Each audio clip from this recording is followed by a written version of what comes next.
1986년도 한국의 유명한 조정래 선생 쓴 태백산맥이라고 하는 소설이 처음으로 출간된 이후에 지금까지 그 소설이 약 800만 권이 팔렸다고 그럽니다. 우리 한국 격동기 근대사의 사회의 모든 참상들을 너무나 세밀하게 재미있게 그려놓은 그 소설을 보면서 동시대에 살아온 우리 많은 사람들이 마치 자신의 얘기를 읽는 것처럼 그렇게 그 책을 많이 본 것 같습니다. 여순반란 사건, 6.25 전쟁 얘기, 그리고 빨치산 사건들, 남북 간의 팽팽한 긴장 관계들을 세밀하게 묘사를 하면서 그 소설 가운데 주된 내용은 소작농과 지주들 간의 갈등 문제를 집중적으로 조명을 했습니다. 동서를 막론하고 봉건 사회에서는 지주들과 소작농 간의 갈등이 많이 있어 왔습니다. 우리의 머릿속에는 지주들은 착취하는 나쁜 사람들, 소작농들은 힘없는 불쌍한 사람들, 이런 생각이 우리 머릿속에 고정되어 있습니다. 어느 성경에 보니까 예수님께서 포도원 주인과 농부 비유를 했는데, 포도원 주인은 소위 말해서 지주이고 오늘 농부들은 소작농들입니다. 그런데 오늘 얘기는 거꾸로 되어 있습니다. 지주인 포도원 주인은 선량하고 정직하고 착한 사람이고, 바로 농부들은 나쁜 사람으로 오늘 성경에 묘사가 되어 있습니다. 여러분 아시는 대로 이 비유는 바로 하나님이신 포도원 주인 그리고 농부인 이스라엘 백성들 간의 관계를 예수님이 설명하기 위해서 하신 비유라고 볼 수 있습니다. 어떤 지주와 소작농 간의 그런 어떤 관계성, 갈등, 그런 거를 예수님이 얘기하시려고 한 게 아니라, 더 넓게 말하면은 하나님을 믿는 우리 성도들과 하나님과의 관계, 어떤 관계를 유지해야 되는가, 또 우리가 하나님을 믿는다고 하는데 신뢰관계를 우리가 어떻게 지켜나가야 되는가, 우리가 하나님 앞에 그 신뢰관계가 깨지면서 죄를 짓고 우리가 불신앙을 가지게 되는데 무엇이 그 불신앙의 원인인가 하는 것을 우리에게 자세하게 예수님이 설명해 주시기 위해서 이 비유를 하신 것입니다. 그래서 오늘 이 성경 말씀을 보면서 우리가 하나님 앞에 범하기 쉬운 불신앙의 죄는 무엇인가, 그 불신앙의 죄의 불신은 과연 무엇인가 하는 것을 우리가 한번 생각해 보면서 은혜를 받고자 합니다. 첫 번째 우리가 생각할 주제입니다.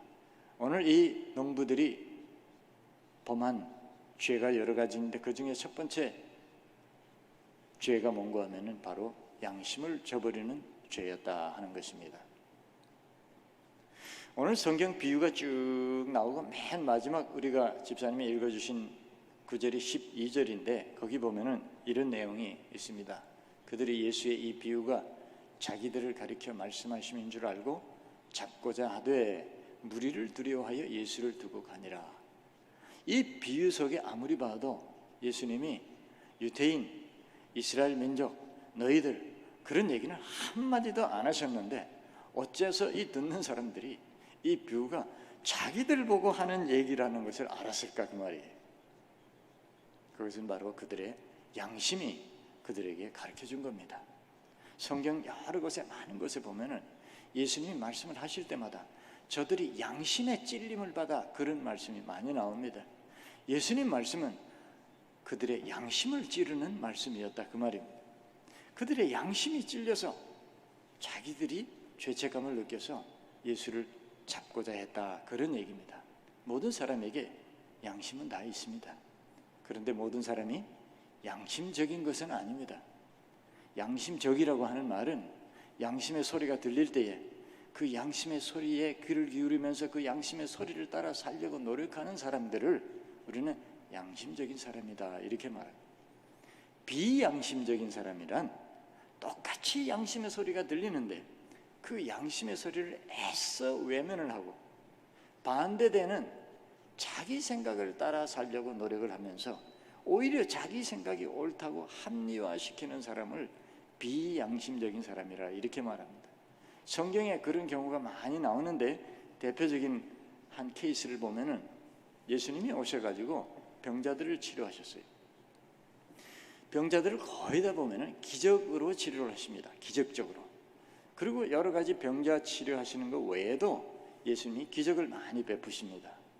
그런데 자, 기적이라고 하는 것은 눈앞에 나타나는 거잖아요. 눈으로 보고 확인한 거잖아요. 그럼 그 부인을 못해. 그런데 예수가 싫거든.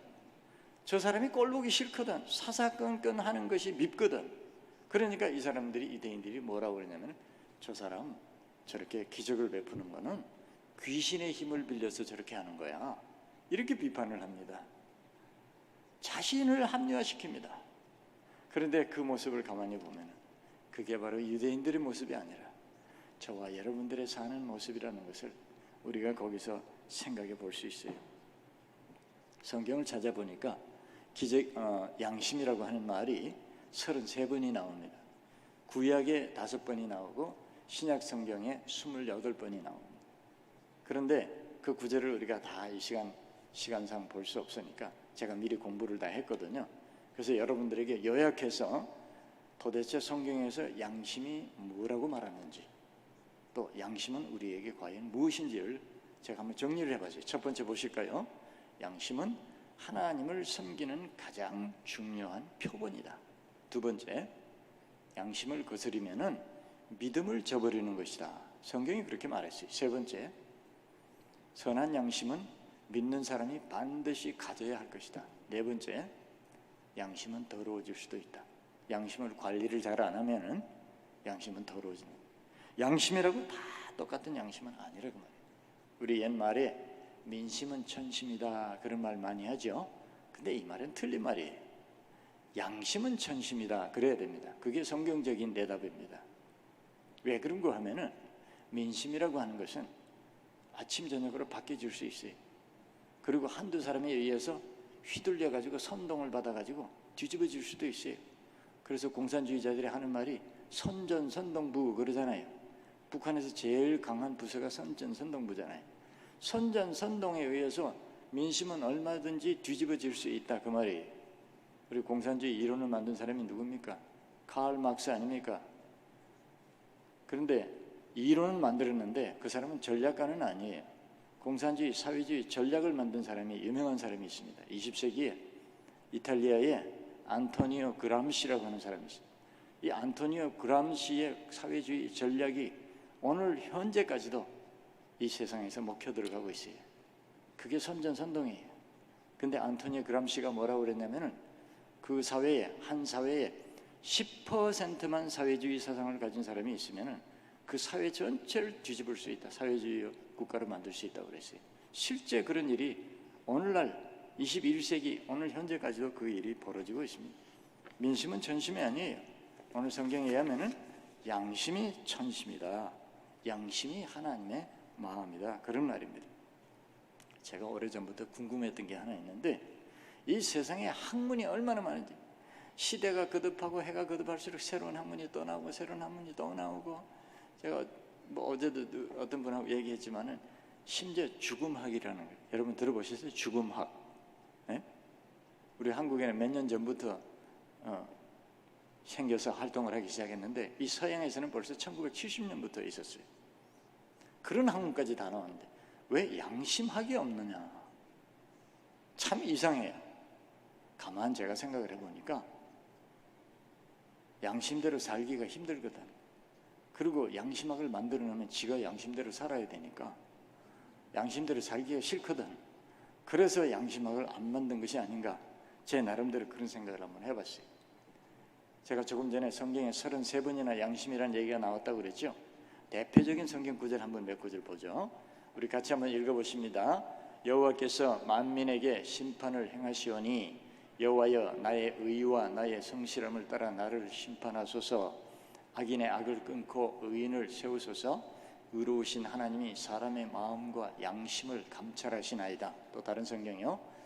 이같이 너희가 형제에게 죄를 지어 그 그 약한 양심을 상하게 하는 것이 곧 그리스도에게 죄를 짓는 것이니라. 또요, 믿음과 착한 양심을 가지라. 어떤 이들은 이 양심을 버렸고 그 믿음에 관하여는 파선하였느니라. 또요, 이와 같이 집사들도 정중하고 일구이연을 하지 아니하고 술에 임박이지 아니하고 더러운 일을 탐하지 아니하고 깨끗한 양심의 믿음의 비밀을 가진 자라야 할지니라. 여러분 모르셨죠? 성경에서 얼마나 양심을 강조하는지, 성경에서 얼마나 양심을 중요하게 말씀하고 있는지 우리 성도들이 많이 망각하고 살아가는 것 같아요. 초대교회 때나 우리 한국의 초기 기독교인들은 전체 사회에서 1%도 안 됐어요. 그런데 그 사회를 이끌어 나갔어요. 사회를 변화시켰어요. 많은 사람들이, 하나님을 모르는 사람들이 그 1%의 기독교인들이 하는 말에 귀를 기울였어요. 왜냐? 양심적으로 살았거든. 그들은 기독교인 하면은 양심적인 사람이라고 인정을 했거든요.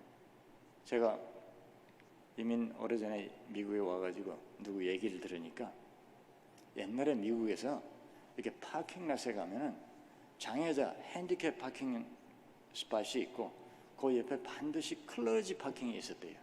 목사님들 파킹하는데. 지금도 병원에 가면 있죠. 근데 언젠가부터 슬금슬금 없어졌어. 왜냐면 가짜 목사들이 아주 많이 나오니까. 그래가지고 그게 지금은 아무데도 봐도 클러지 파킹이 없어. 병원 앞에밖에 없더라고요, 보니까. 오늘 한국이나 미국 사회나 과연 이 사회에서 교회를 보고 기독교인들을 보고 저분들은 양심적인 사람이라고 우리가 인정을 받느냐, 그 말이에요. 다른 말로 하면은 오늘날 기독교인들이 말은 기독교인데 믿음을 배신한 자들이라, 그 말이에요. 믿음이 없다는 얘기. 두 번째, 우리가 이 농부들의 불신앙 죄는 무엇인가 한번 보여주시죠. 하나님은 멀리 있으니 이 세상은 내 것이다. 내 마음대로 살아도 된다는 죄였습니다. 포도원 주인이 멀리 가버렸어요. 그러니까 그 포도원 주인의 영향력이, 힘이 여기에 미치지 못한다고 생각하니까 이 포도원 주인 내 거야, 내 마음대로 해도 된다는 생각에서부터 이런 끔찍한 살인죄를 저지르게 된 동기가 거기서부터 시작이 된 거예요. 우리가 신앙 생활을 열심히 하고 신앙이 깊어지면 하나님이 가까이 느껴지고, 신앙이 점점 떨어지기 시작하면 하나님이 까마득히 멀어지는 것처럼 느껴지죠. 왜 죄를 사람들이 짓느냐? 하나님이 멀리 계시는 것처럼 느껴지니까, 하나님이 안 보이시는 것처럼 느껴지니까 용감하게 죄를 짓는 것이죠. 제가 언젠가 여기서 말씀 전하면서 저는 청소년 시절에 예수를 믿고 그때 하나님의 은혜를 체험하고 너무너무 열심히 신앙생활을 했어요. 17살, 18살 때부터 새벽기도를 하루도 안 빠지고 비가 오나 눈이 오나 열심히 새벽기도를 다니면서 그렇게 신앙생활을 열심히 하다가 나이가 들어서 군대를 가게 됐어요. 농산훈련소에 갔는데 훈련소에 가니까 그래도 거기는 예배당도 있고 주일날이 되면 교회 갈 사람 나오라고 그래가지고 교회를 데리고 가니까 예배를 드릴 수 있었어요. 그런데 훈련을 다 마치고 제가 근무할 부대를 갔는데 최전방 끝까지 올라갔어요. 거기 가니까 교회가 없어요. 그리고 뭐 민간인들도 아예 없고 군 부대에 띄엄띄엄 있는데 주일날 예배를 드릴 수가 없어요. 또 24시간 빡빡하게 근무 시간하고 짜여져 있으니까 성경 볼 시간이 없죠. 기도할 시간이 없죠. 주일날 되면 주일 성수 못하죠. 예배 못 드리죠. 그러니까 점점 신앙이 자꾸 떨어져 가더라고요. 저도 모르는 사이에. 제가 참 염려스러운 게, 이렇게 이 코로나 때문에 신앙생활을 제대로 못하면은 우리 성도들의 신앙을 유지하기가 참 힘들다고 생각해요. 여러분처럼 이렇게 힘들게라도 어렵게라도 교회를 나오셔야 돼요. 예배 안 드리면 신앙 유지 못합니다. 그러기를 한 달이 가고 두 달이 가고 시간이 가니까요, 그냥 하나님이 까마득히 멀리 계신 것 같아요. 안 계신 것 같아요. 그럼 그냥 하루 종일 있어도 하나님 생각 한 번도 안 해. 예수님 생각 한 번도 안 해. 다 잊어버려. 그러기를 계속 시간이 가니까 그냥 불신자가 되는 거예요. 제가 그 친구들이 모여가지고 술을 마시면 같이 따라서 술도 한 잔씩 홀짝홀짝 마시고 하나님이 안 보이는 것 같으니까 하나님 멀리 계신 것 같아요. 담배 피면 따라서 담배도 피고 그러고 생활을 했어요. 근데 제가 있던 부대가 수색대라는 부대였는데 최전방에 이제 있는 부대인데, 그때 당시 제가 1970년대 군대 생활을 했는데 남북 간에 아주 깊게 서로 대립관계에 있으면서 북한에서 무장공비들이 그렇게 많이 내려왔어요. 여러분 아마 나이 드신 분들 기억하실지 모르지만은 그 무장공비들이 수시로 내려오니까 그 내려오는 무장공비들을 차단하기 위해서 저희 수색대 부대들이 밤만 되면은 그 무장공비가 내려올 만한 그 루트에 매복을 들어가는 거예요. 안에 그 어둑어둑하면은 이제 폭탄을 2개씩, 엄청 강력한 폭탄을 2개씩 짊어지고 총알을 수백 발을 가지고 완전 무장을 해가지고 한 7명이 조를 짜가지고 최대한 북한 쪽으로 가까운 쪽으로 기어 들어갑니다. 밤중에 그 안에 들어가서 밤새도록 있다가 새벽이 되기 전에 이렇게 또 철수를 하고 이렇게 하는데, 처음에 거기 들어갔는데 얼마나 무서운지요. 북한 쪽으로 점점점 가까이 가니까 밤에 인민군들이 훈련하는 소리도 앞에서 들리죠. 어떨 때는 뭐 가까이서 사람 지나가는 소리도 들리고 인기척도 나고 하니까 너무너무 무서워가지고 견딜 수가 없어. 무서워가지고 제가 뭐 수백 발의 총알도 가지고 있고 엄청나게 강력한 크레모라는 폭탄도 2개씩 가지고 가는데도 그 소용없어요. 무서우니까 그냥 이빨이 막 탁탁탁탁탁탁탁 떨리는데 이걸 멈출 수가 없어요. 이빨이 얼마나 떨리는지 무서워가지고. 그리고 좀 있으니까 허벅지가 떨리더라고요. 허벅지가. 여러분 허벅지가 떨릴 정도로 무서워 보셨어요? 그 나중에 제가 성경을 보니까 구약의 느부갓네살 왕이 예루살렘 침공해가지고 예루살렘 성전에 있는 하나님의 그 금으로 만든 기구들을 다 가지고 갔잖아요. 그래가지고 잔치를 벌려놓고는 그 하나님 제사 드릴 때 쓰는 금그릇에다가 술을 부어가지고 마시는데 맞은편 벽에서 하나님의 손가락이 나타나서 메네메네 데겔 우가르신, 그 뜻이 뭡니까? 네 생명이 얼마 안 남았자. 저울에 달아보니까 그걸 보는 순간에 이 느부갓네살 왕이 넓적다리가 떨렸다. 성경 보세요. 그렇게 돼 있어요. 제가 그걸 이해를 했어요. 그다음부터 얼마나 무서우면은 이 넓적다리가 떨려요. 막 바들바들 떨리더라고요. 그 뭐 안 할 수는 없죠. 군인의 사명이니까 매일 밤 그렇게 생활하다 하나님 잊어버렸으니까 그때 기도를 해야 되는데 기도하는 것도 다 잊어버렸어요. 근데 어느 날 밤이에요. 들어갔는데 그날따라 너무 무서워요. 근데 하나님이 갑자기 생각이 났어요. 기도를 했죠. 제가 하나님 좀 살려주세요. 제가 여기서 살아서 돌아만 가면은 정말 하나님 잘 믿을게요. 거기서 제가 이제 하나님 앞에 소원을 한 거예요. 그랬는데요, 그 순간에 여러분 눈을 이렇게 딱 감고 있는데 옆에 사람이 오면은 인기척이라는 게 느껴져요. 인기척. 정말 그 깜깜한 밤에 앞에 1m 앞에도 안 보일 정도로 깜깜한데 그 산속에서 그 숲속에서 거기 엎드려 있는데 바로 옆에 하나님이 계시는 그 인기척이 아니고 신기척인가? 하나님이 계시는 게 그냥 느껴지는 거예요. 제가 그냥 느껴지는 거예요. 하나님 계시는 게. 그러면서 아주 두꺼운 콘크리트 벽이 저를 이렇게 딱 감싸고 있는 거예요. 엄청 두꺼운 콘크리트 벽.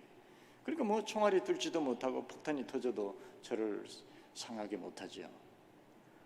그 순간에 그냥 마음이 편안해지면서 얼마나 편안한지 잠이 오는 거예요. 거기서 자면 안 되는데 그냥 거기서 코를 골면서 잤다니까요. 거기. 너무 마음이 편안하니까. 그때 그 40년 전에 그 자리에 저에게만 하나님이 계시냐 그 말이에요. 수천 년 전부터 지금까지 우리 하나님은 바로 여기 계시고 저와 여러분들 곁에 계시고, 구약 성경에 보니까 모세에게 나타나셨던 하나님은 저 멀리 계신 하나님이 아니에요. 바로 모세 발 앞에 떨기나무 불꽃 속에서 말씀하셨잖아요. 엘리야에게 말씀하신 하나님 곁에서 말씀하신, 바울의 오른손을 잡아서 이렇게 세우신 그 하나님 바울이 곁에 있었잖아요. 멀리 계시지 않아요. 그래서 사도 바울이 그 하나님을 체험하고 난 후에 그리스 아테네에 가서 설교를 했는데 사도행전 17장 한번 보실까요? 이런 설교를 했어요. 우주와 그 가운데 있는 만물을 지으신 하나님께서는 천지의 주재신이 손으로 지은 전에 계시지 아니하시고 또 무엇이 부족한 것처럼 사람의 손으로 섬김을 받으시는 것이 아니니 이는 만민에게 생명과 호흡과 만물을 친히 주시는 이심이라. 인류의 모든 족속을 한 혈통으로 만드사 온 땅에 살게 하시고 그들의 연대를 정하시며 거주의 경계를 한정하셨으니 이는 사람으로 혹 하나님을 더듬어 찾아 발견하게 하려 하심이로되 그는 우리 각 사람에게서 멀리 계시지 아니하도다. 가까이 계신다. 가까이 계시는 하나님. 이 말씀을 제가 다시 한번 정리를 해봤는데요. 한번 보여주실까요? 첫째, 하나님은 어떤 분이신가? 천지만물의 주인이라는, 인간들에게 뭘 요구하시는 분이 아니시다. 우리 하나님 필요한 것이 전혀 없으셔요. 우리가 하나님을 도울 필요가 전혀 없어요. 두 번째, 모든 인간은 하나님이 직접 생명과 호흡을 주셨다. 제가 여기서 은혜를 받았어요. 아담과 하와만 하나님이 직접 흙으로 창조하시고 그 코에다가 생기를 불어넣으셔서 창조하신 것이 아니고, 우리 모든 이 땅에 태어나는 사람들은, 우리의 육체는, 우리의 몸은 어머니 뱃속에서 만들어지지만은 생물학적으로 우리의 생명은, 우리의 영혼은 우리 각 사람에게 하나님이 직접 불어넣어 주신다는 거예요. 이게 바울이 영적으로 깨달은 진리예요. 세 번째 보실까요? 모든 사람의 생명의 한계는 하나님이 정하셨고 땅과 바다의 경계도 하나님이 정해 놓으셨다. 암 걸렸다고 다 죽는 게 아니에요. 사고 났다고 다 죽는 게 아니에요. 생명의 한계는 하나님이 정해 놓으셨다. 우리 모든 각자 사람에게. 네 번째, 마지막으로 하나님은 바로 우리 곁에, 우리 안에, 우주 안에 계신 분이시더라. 이게 바울이 영적으로 깨달은 진리입니다. 저와 여러분들은 어떻게 생각하십니까? 우리 하나님은 시공간을 초월하신 분이고 지금 여기에 우리와 함께 계시는 분이십니다. 마지막 세 번째에, 오늘 농부들이 범한 실수와 죄가 무엇이냐? 오늘 이 농부들은 양심을 저버리고 욕심을 쫓아갔다. 사람이 양심을 지키면은 욕심이 컨트롤이 됩니다. 그렇죠? 그런데 양심을 버리면은 그 욕심이 나를 지배하게 됩니다. 욕심에 의해서 사람이 컨트롤을 당합니다. 그러면은 결과가 어떻게 되느냐? 야고보서 1장 15절, 우리가 너무나 잘 아는 말씀이죠. 욕심이 잉태한 적 죄를 낳고 죄가 장성한 적 사망을 낳느니라. 모든 사람에게 욕심은 다 있죠. 우리 황금알을 낳는 거위 얘기 잘 아시죠? 우리 어렸을 때 들었던 얘기. 하루에 꼭 한 개씩만 황금알을 낳는 거위를 가진 사람이 어느 날 욕심이 생겼어요. 한꺼번에 다 가지면 한꺼번에 부자가 될 텐데, 그래서 그 거위를 죽여가지고 배를 갈라보니까 그 속에 그냥 오리알만 들어있더라. 그 말입니다. 우리 모든 사람에게 욕심이 있어요. 좋은 것을 보면은, 귀한 것을 보면은 갖고 싶어요. 세 가지 방법이 있어요. 첫째는 힘으로 뺏는 방법이 있어요. 그건 안 되죠. 법적으로 안 되죠. 그래서 그거는 못해요. 그 다음에 돈으로 사는 방법이 있어요. 그거는 돈이 있어야죠. 그 능력이 안 돼서 못해요. 힘들어요. 그런데 세 번째 방법이 뭐냐? 그 사람의 마음에 들면은 그 사람이 나에게 그냥 공짜로 선물로 줄 수 있어요. 그게 제일 좋은 방법이에요. 우리 하나님은 모든 것을 가지신 분입니다. 모든 것을 우리에게 주실 수 있는 분이 우리 하나님이셔요. 그런데 모든 사람에게 우리 하나님은 모든 것을 그냥 주시지 않습니다. 그 이유가 바로 오늘 성경에 정확하게 나와 있어요. 예수님께서 포도원 주인과 농부 얘기를 하시다가 갑자기 구약 성경 시편 118편을 딱 인용을 하시면서 뭐라고 하시는가 하면, 오늘 성경에 보니까 건축자들의 버린 돌이 모퉁이에 머릿돌이 되었나니, 포도원 주인하고 농부 얘기를 하시다가 밑도 끝도 없이 갑자기 예수님이 구약 성경을 인용하면서 건축자 얘기를 하시는 거예요. 우리 동양의 건축 문화는 목조 문화입니다. 그렇죠? 중국이든 한국이든 일본이든 옛날에 왕궁이나 사찰이나 큰 건물들은 전부 나무로 다 만들었어요. 근데 서양의 건축 문화는 석조 문화입니다. 우리 그리스의 옛날에 고적지나 이런 거, 로마의 고적지 보면 전부 돌로 만들었어요. 뭐 엄청나게 큰 대리석으로 기둥을 세우고 그 대리석으로 또 집 건물 뚜껑도 만들고, 이렇게 그 무게가 얼마나 대단하겠어요. 그 무게를 지탱하려면 그 기초가 얼마나 튼튼하고 변하지 않아야 되잖아요. 그래서 그 기초를 놓는 돌이 바로 오늘 모퉁이 돌입니다. 그런데 재미있는 얘기가 건축자가 그 모퉁이 돌을 버렸다는 거예요. 건축자는 누굽니까? 프로페셔널 아닙니까? 전문가 아닙니까?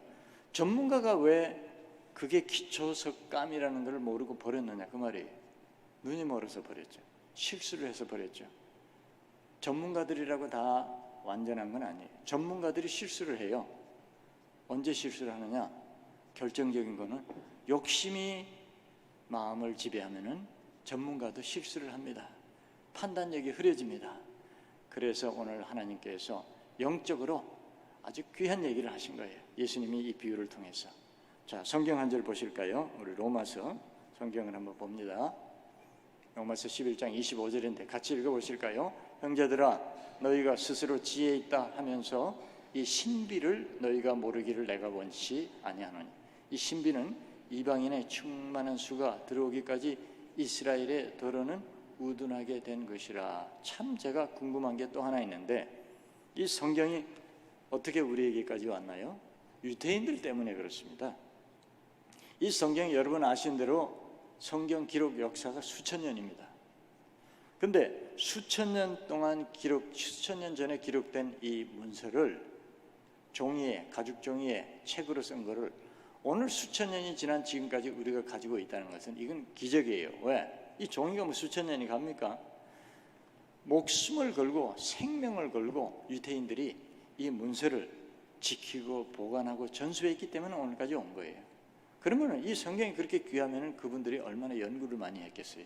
그러니까 유대인들은 7살만 되면은 거의 토라를 다 외울 정도입니다. 창세기, 출애굽기, 레위기, 민수기를 히브리 말로 외울 정도로 교육을 시켜요. 가정에서. 그 정도로 성경을 많이 읽고 성경을 외우고 또 성경을 연구한 사람들이 유대인들입니다. 그런데 구약 성경에 오시는 메시아 예수 그리스도에 대해서 수없이 많은 예언들이 있어요. 적어도 300회 이상 예언이 있어요. 그런데 성경을 그렇게 잘 아는 성경 박사님들이, 성경 도사들이 성경을 그렇게 많이 읽었는데 딱 예수님이 오시니까 그 예수님을 몰라봤어요. 몰라본 정도가 아니라 그 예수님을 누명을 뒤집어 씌워가지고 잡아서 십자가에 죽여버렸어요. 눈이 멀은 거예요. 성경에 그렇게 그 예수님에 대해서 자세하게 베들레헴에서 태어나실 것, 여자의 몸에 처녀의 몸에 잉태되실 것, 뭐 낱낱이 구약 성경에 예언이 다 되어 있는데 왜 막상 예수님이 오시니까 몰라봤느냐 그 말이에요. 오늘 그 해답이 바로 조금 전에 읽었던 로마서 성경 말씀이에요. 하나님이 그렇게 눈을 멀게 했다. 왜? 유대인들이 너무 교만하고 민족주의에 사로잡혀가지고 하나님보다는 민족주의가 더 앞서는 거예요. 이 사람은 전통이 더 앞서는 거예요. 그 교만한 유대인들을 하나님이 눈을 감기셔가지고 그 대신 그들이 버린 그 예수를 저와 여러분들 이방인들이 전혀 예수와는 상관없고 복음과는 상관없고 하나님과는 상관없는 이 세상에 있는 수많은 하나님의 백성들을 하나님께서 구원하시려고 유대인들의 눈을 감겨버렸더라 그 말이에요. 그래서 이 세상에 택한 백성들이 다 저와 여러분들 같은 백성들이 구원받고 난 후에 나중에야 유대인들이 뒤늦게 깨닫고 회개하고 돌아올 때에 이 세상에 종말이 온다는 거죠. 그게 성경의 종말론입니다. 그런데 그 전문가들이 버린 그 예수가 인류의 구세주이시고 생명이시잖아요. 마지막으로 제가 재미있는 미국 얘기 한번 하고 마치겠습니다. 미국 국기를 한번 보시면은 여러분 뭐 잘 아시듯이 가로로 된 줄은 13개인데 1776년에 미국이 영국으로부터 독립을 하면서 13개 주에서 시작해가지고 이제 별이 50개인데 지금은 50개 주가 되었다 그런 뜻이거든요. 그런데 지도를 한번 재미있는 지도를 한번 보여주세요. 지도 보시면은 이 엄청난 큰 미국 땅이 원래는 저게 한 나라 미국 거가 아니고 5나라 겁니다. 5나라가 가지고 있던 영국이 소유했던 지역이 있고 그 다음에 프랑스가 소유했던 지역이 있고 그 다음에 스페인이 소유했던 지역이 있고 그 다음에 멕시코가 소유했던 지역이 있고 그 다음에 러시아가 소유했던 지역이 있습니다. 그런데 미국은 전쟁을 해서 침략을 해서 저 땅을 그 나라들로부터 뺏은 것이 아닙니다. 공짜로 그냥 받았습니다. 1번이 바로 맨 오른쪽에 약간 번호가 옮겨져 버렸네요. 1번이 오리지널 13 컬러니라고 되어 있는 게 저게 바로 아까 국기에 나와 있던 가로로 된 13개 줄입니다. 저게 13개 줄. 처음에 1776년에 독립할 때는 맨 오른쪽에 있는 오리지널 13 컬러니 저기만 미국이었어요. 그런데 2번이 오늘 우리 중서부 우리 시카고가 속해 있는 약간 분홍색으로 된 지역인데 2번 지역은 1783년에 그로부터 미국이 독립을 한 이후부터 10년 조금 안 됐을 때 영국 땅이었는데 저게 영국에서 그냥 미국한테 양도했습니다. 넘겨줬습니다. 니들이 관리하라고, 가지라고. 그냥 공짜로 받았어요. 그 다음에 세 번째가 이제 여러분 아시는 대로 오렌지 색깔로 된 가운데, 맨 가운데 있는 지역인데 저거는 원래 프랑스 땅이었습니다. 프랑스 식민지였습니다. 근데 맨 밑에 쪽은 루이지애나 이런 쪽은 뭐 좀 모카바도 있고 중간에 또 평야가 좀 있지만 북쪽에는 거의 다 옐로스톤이라든지 뭐 이런 산악 지역이에요. 그러니까 프랑스 사람들이 생각할 때 별로 쓸모가 좀 많이 없는 땅이라 생각을 했고, 두 번째는 그때 프랑스가 전쟁을 하고 있었습니다. 그러니까 돈이 필요했어요. 그래서 미국한테 니들 사라고 그랬더니 미국이 저 땅을 1억 5천만 불을 주고 샀습니다. 그때 당시에. 뭐 그때 당시로는 큰 돈이겠지만 지금으로 치면 그렇게 큰 돈도 아니에요. 근데 저 얼마나 엄청난 땅입니까? 저 땅을 프랑스한테서 샀어요. 그 다음에 네 번째 보면 플로리다 지역인데 저 지역은 원래 스페인 땅이었습니다. 근데 스페인이 너무 거리도 멀고 관리하기 힘드니까 그 미국한테 그냥 양도했습니다. 넘겨줬습니다. 스페인에서 그냥 줬어요. 그래서 미국 땅이 됐어요. 그 다음에 다섯 번째 텍사스인데 원래 저 텍사스 땅은 멕시코 땅이었습니다. 근데 멕시코하고 전쟁을 해가지고 텍사스가 독립을 해서 텍사스 공화국으로 있었어요. 그러다가 1845년도에 저 텍사스가 미국하고 합병이 됐습니다. 그래서 여섯 번째 제일 위에 보면은 시애틀 워싱턴 지역인데 저기도 영국 땅이었는데 영국에서 미국한테 1846년도에 양도를 했습니다. 넘겨줬습니다.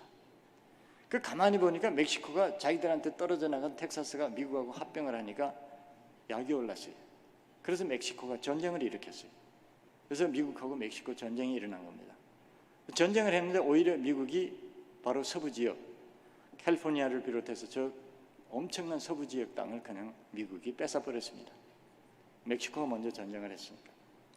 근데 전쟁이 끝나고 나서 보니까 그 밑에 파란색으로 된 조그만 지역이 남아 있었는데 저 지역을 미국이 멕시코하고 딜을 해가지고 1,500만 불을 주고 샀습니다. 땅을. 그래서 지금 미국이 된 거예요. 본토가. 그 다음에 여러분 많이 들으셨겠지만 1867년도에 알래스카를 미국이 러시아로부터 720만 불을 주고 샀습니다. 러시아는 뭐 저 그냥 눈만 덮여 있고 털북숭이 동물만 사는 땅이니까 아무 쓸모없다고 생각하고 미국한테 뭐 아주 헐값으로 팔은 거예요. 720만 불에 팔았는데 지금 저 알래스카 밑에 어마어마한 지하 자원이 있다는 거 아십니까? 한번 생각해 보세요. 저 조각 중에서 두 조각만 지금 옛날에 가졌던 나라들이 그대로 가지고 있었더라면 오늘날 미국은 세계에서 없습니다. 역사상. 그리고 오히려 그 나라가 세계를 지배했는지도 모릅니다. 그런데 전쟁을 해서 뺏은 것이 아니라 멕시코 전쟁만 빼고는 거의 다가 뭐 돈 주고 사기도 했지만은 어떤 면에서는 그냥 버리는 것을 주워서 부자가 된 나라가 미국입니다. 이거는 역사가들이 얘기한 게 아니고 제가 그냥 해석한 겁니다. 그런데 보니까 정말 하나님께서 이 나라를 세운 민족들이 목숨을 걸고 신앙을 지키기 위해서 하나님 잘 섬기기 위해서 이 땅에 왔잖아요. 그리고 그 정신으로 이 땅을 세웠잖아요. 하나님이 어떤 나라에 어떤 사람들의 눈을 멀게 해서 하나님이 사랑하는 백성들에게 선물로 그냥 덤으로 이 엄청난 대륙을 하나님이 주셨단 말이에요. 세상은 프로페셔널들이 지배하는 게 절대 아닙니다. 겉으로 보기에는 전문가들이 이 세상을 이끌고 가는 것 같지만은 아니에요. 하나님께서 전문가의 눈을 멀게 해서 오히려 바보 같은 하나님을 섬기는 사람들에게 하나님이 선물로 주신다니까요. 그래서 부자도 되고 그래서 땅도 차지하고 그래서 성공도 하는 거예요. 하나님에게 잘 보이면 되는 거예요. 하나님에게 붙어 있으면 되는 거예요. 영적으로 깨어 있으면 된다는 얘기예요. 아마도 지금도 이 나라들은 그 땅을 파는 거에 대해서, 저 땅을 그냥 넘겨준 거에 대해서 땅을 치면서 후회할지도 모릅니다. 결론적으로 오늘 말씀을 한번 정리를 해보겠습니다. 첫 번째입니다. 양심은 하나님의 음성입니다. 믿음의 사람은 양심의 소리에 귀를 기울여야 합니다. 양심을 저버리는 자는 불신자입니다. 두 번째입니다. 하나님은 멀리 하늘에 계신 분이 아니고 우주 안에 충만해 계시고 바로 내 곁에 계시고 성령으로 내 안에 계신 분이십니다. 세 번째입니다. 욕심은 우리의 육신의 눈과 영의 눈을 멀게 만듭니다. 욕심을 버리면은 영의 세계가 보이고 하나님이 보인다는 얘기입니다. 오늘 저와 여러분들 네 번째 또 보여주시죠. 이 세상 인류의 역사는 전문가에 의해서 움직여지는 것이 아니라 하나님께서 그 눈을 열어주시는 영감받은 사람들에 의해서 움직여진다는 것, 우리가 믿으신다면 살아계신 하나님을 끝날까지 믿고 신앙의 사람이 되어서 순종하고 말씀을 따라 살 때에 하나님께서 우리에게 복을 주시고 우리에게 기회를 주시고 우리에게 사람을 만나게 하시고 우리로 하여금 이기게 하셔서 이 땅을 정복하게 하시고 이 땅에 충만하게 하시고 우리 자녀 손손 대대로 하나님이 쓰시는 아름다운 하나님의 백성 되게 해주실 줄로 믿습니다. 기도하시겠습니다. 아버지, 그렇게 오랜 세월 동안에 하나님께서 우리의 양심을 통해서 저희들에게 수없이 말씀하셨지만 우리는 그 소리를 외면하고 내 욕심의 소리를 쫓아서 살았던 날이 너무나 많습니다.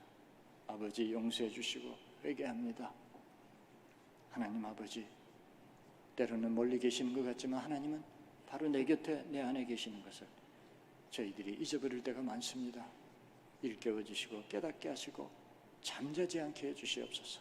행여나 우리가 이 땅에 살면서 양심을 버리고 욕심을 쫓아가지 않도록 저희들을 지켜주시고 우리가 이 땅에서 전문가가 되어서 승리하고 이기려고 하지 말고 하나님 앞에 순종해서 하나님으로부터 축복받아 영의 눈을 열어 승리하는 삶을 살도록 저희들을 인도하시고 우리의 자녀들을 인도해 주시고 축복해 주시옵소서. 예수님 이름으로 기도하옵나이다.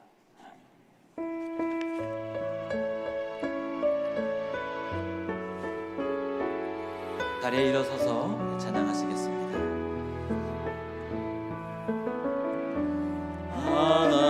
하나님의 사랑을 사모하는 자, 하나님의 평안을 바라보는 자, 너의 모든 것 창조하신 우리 주님이 너를 얼마나 사랑하시는지 하나님께 찬양과 경배하는 자, 하나님의 선하심을 닮아가는 자, 너의 모든 것 창조하신 우리 주님이 너를 자녀 삼으셨네. 하나님 사랑의 눈으로 너를 어느 때나 바라보시고 하나님인 자한 귀로서 언제나 너에게 기울이시니 어두움에 맑은 빛을 비춰주시고 너의 작은 시름에도 응답하시니 너는 어느 곳에 있든지 주를 향하고 주만 바라볼지라. 하나님 사랑의 눈으로 너를 어느 때나 바라보시고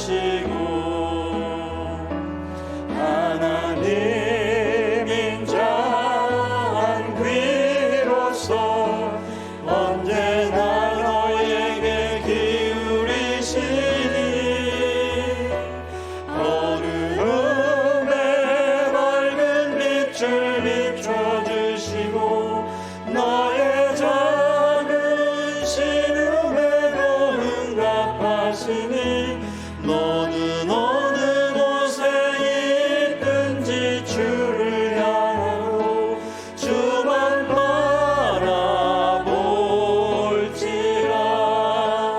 주만